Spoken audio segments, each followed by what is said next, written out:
I met the person who had died on a very ordinary afternoon.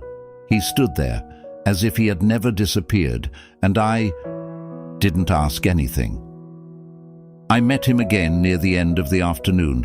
The sunlight slanted through the glass, resting softly on his shoulder, still that familiar posture, leaning slightly toward me. I stopped, just for a moment. Then I walked toward him.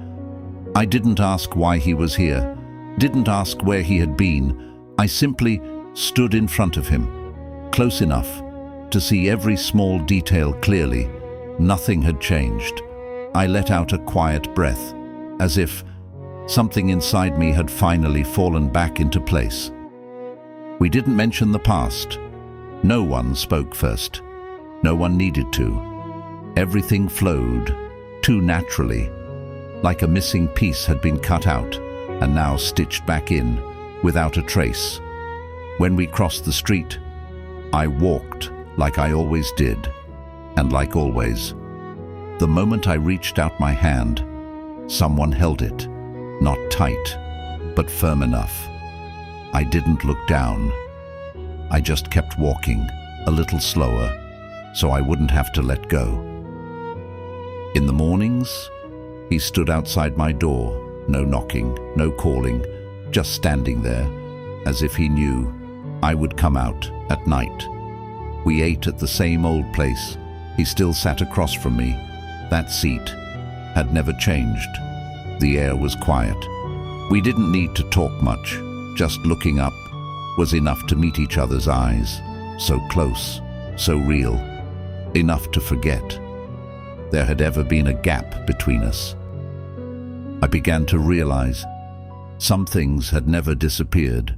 The way he stood on the outer side when the wind picked up, the way he gently pulled my hand back when I walked too fast, the way he stayed silent, but was always there. Everything returned perfectly. So perfect. I didn't need to question if it was real. There was only one time something went wrong. That day, I stepped onto the road too early. I didn't look, didn't stop, just out of habit. I reached out my hand, but no one pulled me back. I froze in the middle of the street for a split second. Then I turned. He was still there, just a little slower, very slight, but enough for me to realize that had never happened before. I didn't ask. I just kept walking. After that, I stopped paying too much attention, not because I didn't notice, but because I didn't want to. Everything was still fine. As long as I didn't look too closely, nothing would be wrong. I kept a careful distance, not too close to check, not too far to feel empty. One night, I reached for his hand first, not because I needed to, but because I wanted to be sure. Skin against skin, warm, very real. I tightened my grip slightly. He didn't pull away, but he didn't hold back either. That moment was very short, but it left something behind. Not pain, just something missing. That night, I lay there for a long time. He was right beside me, so close.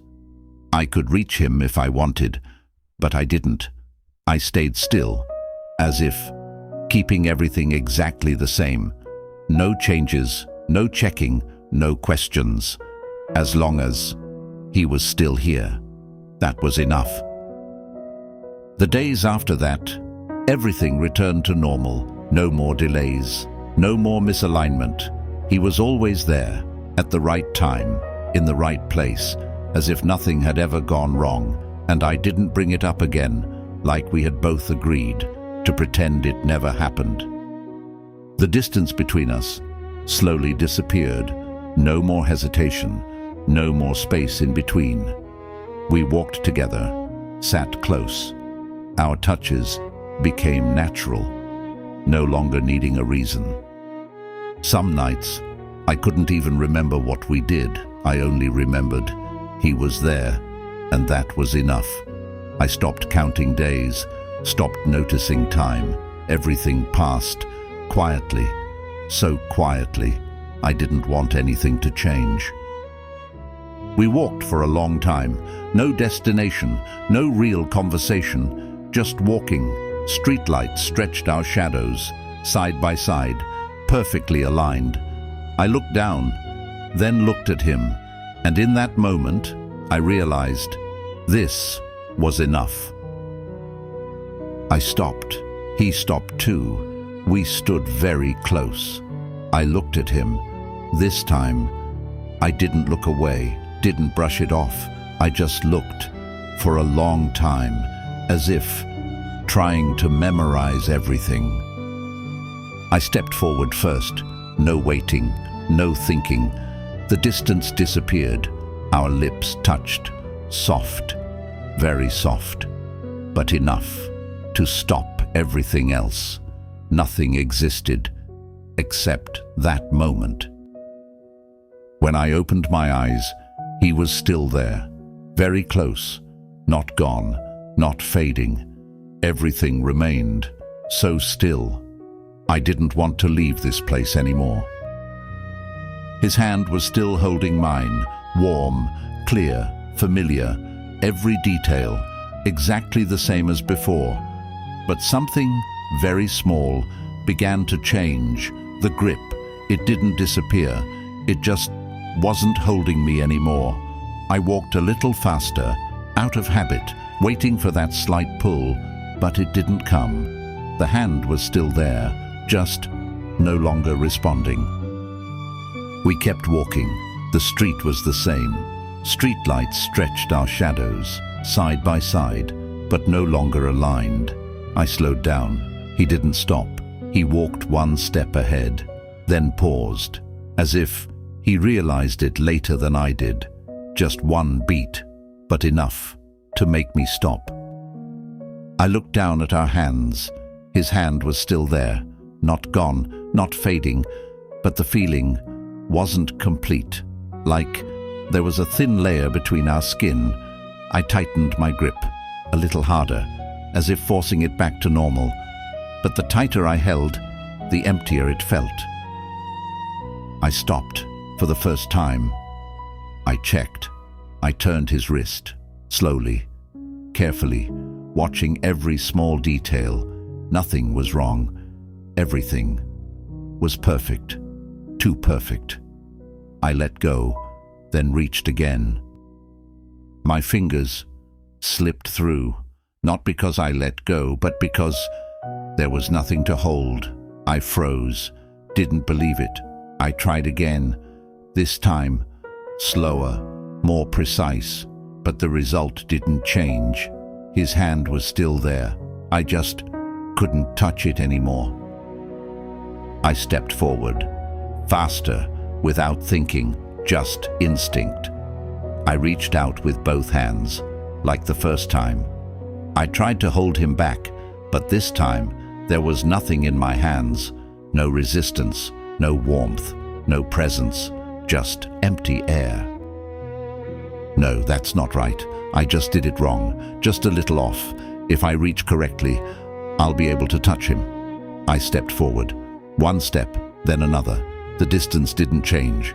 He was still there, so close, but impossible to reach. He was still standing in front of me, the distance unchanged. I looked carefully. This time, I didn't avoid it, didn't look away. The outline of his shoulder softened. The light behind him passed through slightly, very faint, but real. I stepped closer, slowly, carefully, as if afraid of breaking something. "Stay still." My voice was low, not loud, but firm. He didn't respond, just stood there. I raised my hand, reaching for his shoulder, where it should have been, but my hand went through. I called his name for the first time. The sound came out, rushed, no longer calm, no longer steady, just calling. He looked at me, the same eyes, but they didn't hold me anymore. I moved toward him, fast, then faster, The distance stayed the same, didn't shorten, didn't change. I stopped, breathing hard. For the first time, I realized it wasn't that I couldn't reach him, it was that I was no longer in the same place as him. He began to fade, not all at once, piece by piece, from his shoulder down to his arm, then the rest of him, like something being erased, no sound, no trace. I lunged forward, without thinking, my whole body collapsing toward him, both arms open, trying to hold him, keep him, but there was nothing. I passed right through, falling forward. I turned back.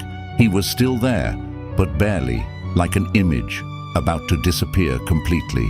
I stood still, didn't run, didn't call anymore, just looked. He disappeared, right in front of me, nothing left, no trace, no sound, just empty space, wide, silent. Increasing response, consciousness returning, prepare. Voices flooded in, rough, strange. They didn't belong here. I didn't understand, but they pulled me away. No, I stepped back, instinctively, as if I could return, back to where he stood, back to before he disappeared.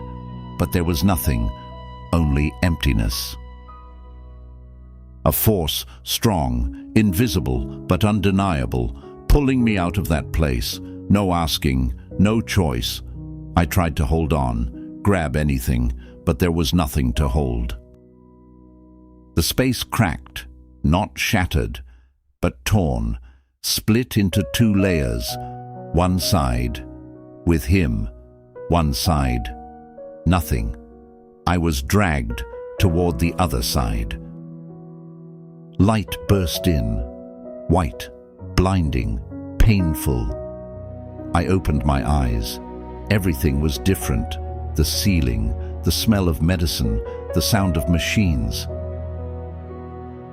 I reached out, immediately, without thinking, waiting for a hand to hold mine back. A habit, a reflex, something that had existed for too long. There was nothing, no one holding my hand, no force, no presence, just my hand, grasping empty air. I breathed fast. My chest hurt, my head empty, everything spinning. I closed my eyes again, trying to go back, trying to pull that image back, but there was nothing. The sounds became clearer, no longer distorted, no longer distant. Can you hear me? Consciousness is returning.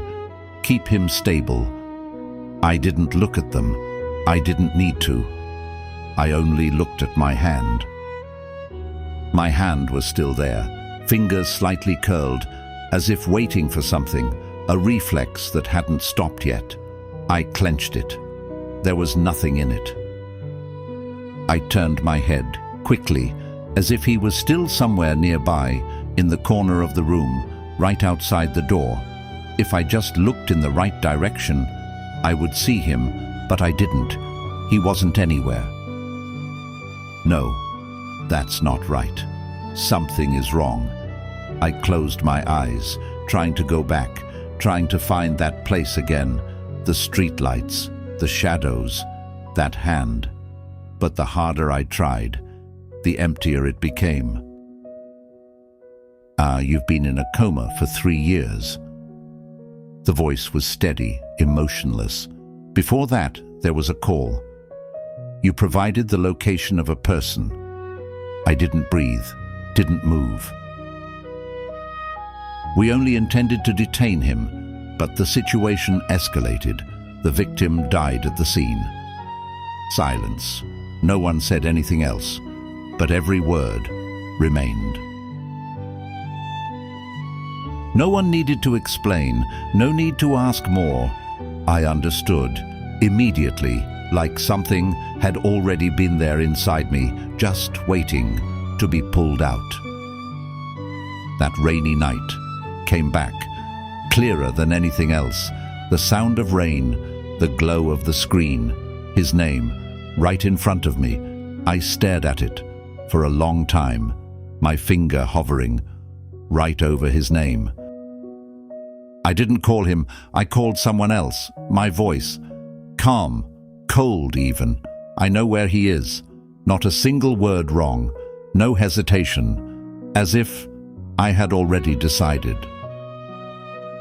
I thought they would just keep him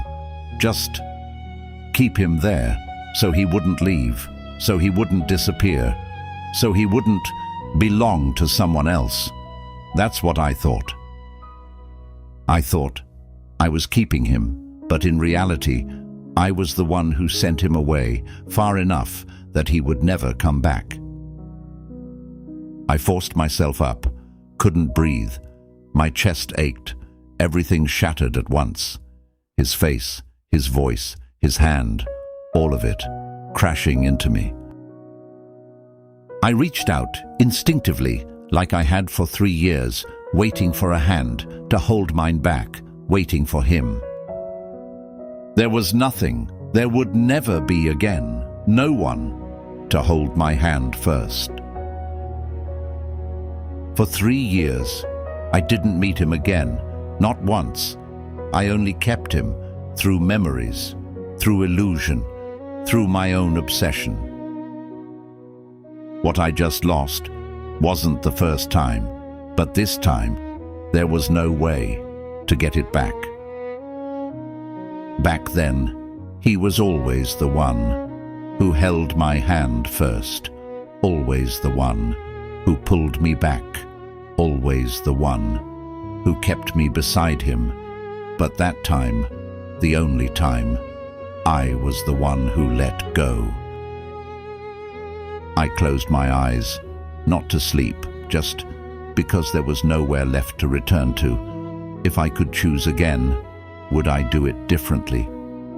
A long silence passed. No answer came, because I knew from the very beginning I had already chosen, and the price was him. Keeping someone by your side at any cost, is that still love?